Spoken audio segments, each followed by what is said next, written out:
So with regards to sort of the diagnostic strategy, I'm going to start with basic. We report that inflammatory bowel disease, the diagnosis is based on gold standard criteria. The gold standard would be endoscopy and colonoscopy with ileal visualization, because if you don't get into the ileum, you're missing potential for Crohn's. So endoscopy means ileocolonoscopy, in my opinion. So you have your gold standard endoscopy. As I noted, that with UC, it looks different than Crohn's in most of the cases. We look at location. Is it patchy? Patchiness is more of a Crohn's thing. Continuous is more of a UC thing. So there are aspects of even to the eye of the endoscopist, which we call macroscopic visualization, that differentiate UC from Crohn's, but both are made by colonoscopy.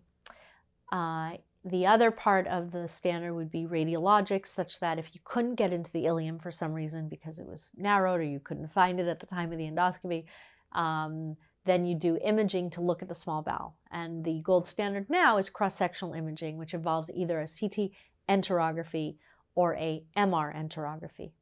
And in Europe and Canada and some parts of the US, we're actually using small bowel ultrasound to look at the small bowel. The limitation of the small bowel ultrasound, it only really looks at the distal part of the small bowel, because then your bowel dives down and you can't find it, which is why MRE and CTE have sort of become the gold standard for what we call cross-sectional. When we say cross-sectional, it means we could see all four walls of the bowel by definition for Crohn's. And that is really for the small bowel, sort of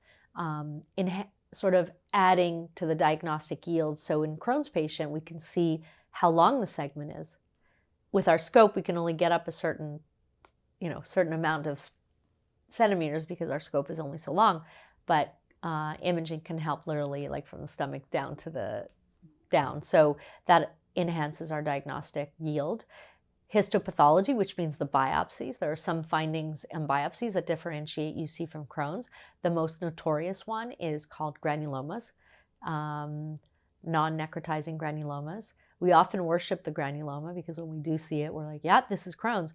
But unfortunately, a small percentage of biopsies that have the yield of seeing granulomas. So when we find them, we're excited. When we don't find them, it doesn't mean the patient doesn't have Crohn's.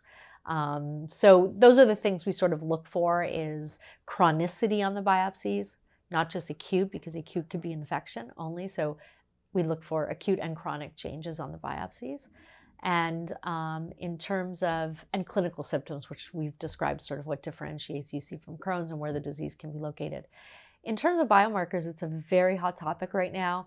Biomarkers are not in any way replacing our gold standard. I think where biomarkers are coming into play is when we make the diagnosis, we have biomarkers that we benchmark against our foundation of diagnosis, endoscopy and radiology.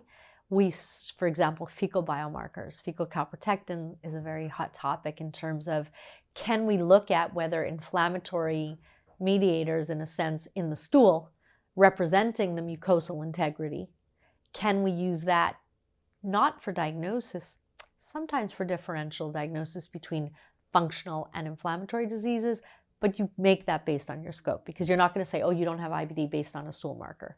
You need the endoscopic confirmation. But when you do have IBD and you benchmark with a fecal marker, you can then use the fecal marker for following, or what we call disease monitoring, such that if there's a change, you want to look at treatment response, you could look at the drop in the calprotectin. And the nice thing about Calpro is that it actually will go up, could be up to 4 to 6 months before clinical symptoms arise. And we've shown that calprotectin correlates even not just with the eye of the endoscopist, but the pathology.